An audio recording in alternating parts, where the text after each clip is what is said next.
The Russian Defense Ministry has released video of its strikes against Al-Nusra targets in the Syrian province of Idlib. That's while there have been allegations of civilian casualties from those raids. I got the details earlier from Maria Finoshina. The so-called Syrian Observatory for Human Rights has once again claimed that the Russian and Syrian airplanes are targeting the residential areas inside the Syrian cities and that a number of civilians had been killed as a result. They have been particularly talking about the troubled region of Idlib in the north of Syria. Russia's defense ministry has once again denied these allegations, saying that the Russian aviation is uniquely targeting the jihadists' bases and underground storages and equipment bases and armored vehicles located outside the cities. And they have supported their claims by releasing the videos showing the moments of the attacks. And you can see the pictures right now, and it's clear. You can see that these are not residential areas targeted.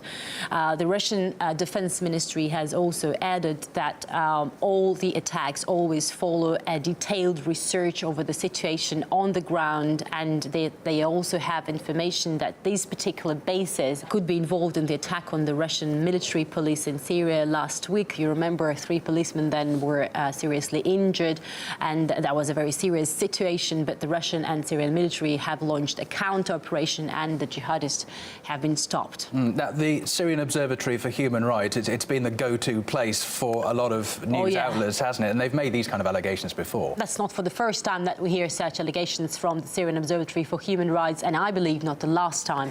Russia's defense ministry, though, has said it has serious doubts over the credibility of this organization. The claims made by the observatory, citing anonymous witnesses or volunteers, are traditionally unfounded and serve as an informational smokescreen for the actions of Al-Nusra militants. And Russia's defense ministry is not the only one to question the credibility of the Syrian Observatory for Human Rights. Interesting that just recently we've heard almost similar concerns from the commander of the American coalition in Syria. The general has said that the claims made by Syrian Observatory for Human Rights are often unsupported by fact. The bitter irony here is that this very general has been appointed at this post under Obama administration that, as you remember, had always referred to Syrian Observatory for Human Rights as a very credible source of information. Yes, it comes from some credible aid